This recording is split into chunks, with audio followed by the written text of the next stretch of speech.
Okay, so initially we were dispatched for an unauthorized burn. An authorized burn, meaning that they had permission from the county to burn.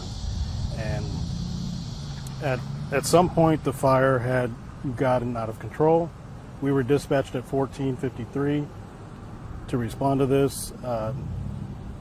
Turns out the fire had spread rather quickly with a change in the wind. It initially started at that location. The fire it moved rather quickly, and the only thing that burned there at that residence, plus the direction it was going, was just a shed at that residence. There are no home losses. The people on Silver Mountain have been evacuated. Approximately 30 homes there have been evacuated. I don't have an actual amount of residents. Everybody who was evacuated, they're currently at the Elmendorf City Hall, and we don't have an estimated time frame for them yet as far as when they can return. The fire right now is approximately 400 acres involved, and we have about a 30% containment. So right now, like I said, we don't have an approximate time or return for them to return to their homes. We will be updating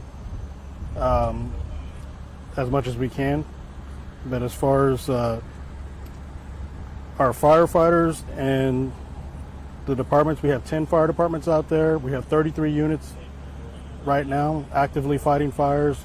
There are aerial drops coming from helicopters, and we do have 2 drone teams on site to monitor the perimeters of the fire to make sure that we're getting where we need to be. I've seen some heavy equipment. Yes, making and fire so breaks? that's exactly what's going to be happening pretty soon. The Texas Forestry Service is also here. And as you can see, those dozers that are coming in are going to be a huge relief for our firefighters that are actively on scene.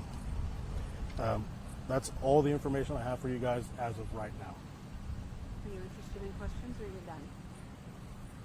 You can ask questions, yeah. These guys who have been here since the beginning, it's been hot and it's been a hard fight.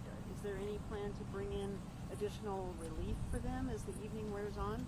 The teams that we have out here are swapping out, and we do have rehab set up for them, so they are getting the necessary, essentials that they need as far as being rehabbed with taking breaks, making sure they're hydrated, and we did have one firefighter have heat exhaustion, and they were treated on scene and released back to duty. And so obviously with this heat and these 100-degree days, we want to take extreme precautions on our firefighters, so we're swapping them out and making sure they're rehabbing periodically. And in addition to the aerial drops of water, how far are you having to go to get water for your tenders, and how far do they have to go back and forth to bring water to the fire ground? I don't have an answer for that question, but that's something I can come back and update y'all with. Is the helicopter going to the lake, right across the lake?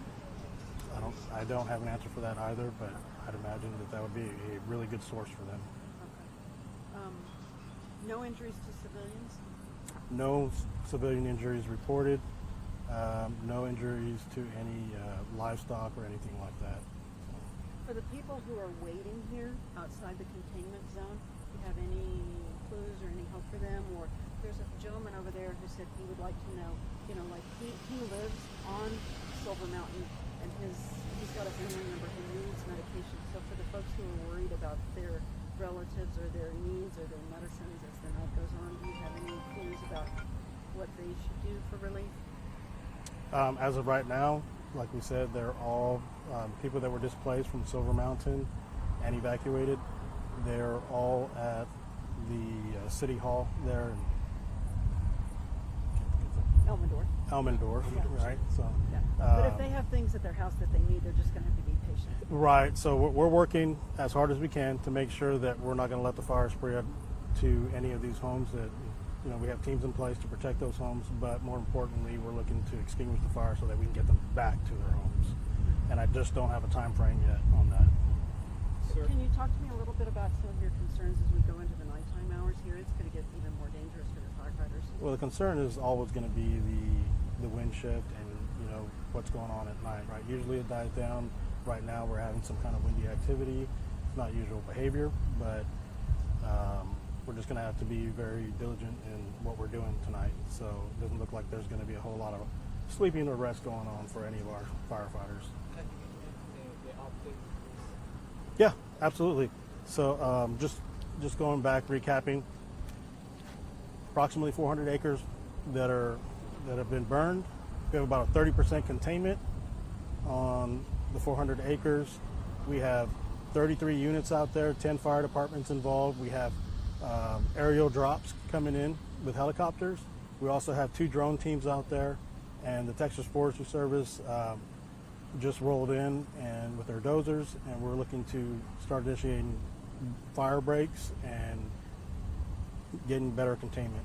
That's pretty much what we got going on right now. That was awesome when they arrived, right? With their big toys. Yeah, we always love seeing them. Great tools. We always love seeing them show up. Sir, do you expect to evacuate more people in the surrounding area? At this time, no, we don't, but it's all depending on the weather. So. And I was at Elmendorf City Hall. I spoke with, I believe, emergency management. They said no one has shown up.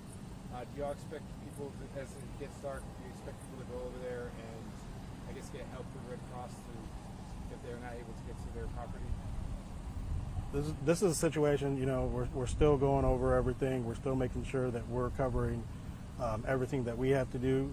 And so the people that are displaced, I'm sure there's a plan in place and something being worked out for them. I don't have an update to that information, but that's something I can update you guys with when it comes in. And are people allowed, if they live on, I guess, on the outskirts over here, are people allowed to come in? If you live off of Silver Mountain, or you're headed that direction towards Silver Mountain, right now they're not going to let you in. There's still active fire going, and like I said, we have 30% containment, and they're just looking to make sure that we're not going to lose any casualties or anybody hindering what's happening right now. The effort to extinguish the fire.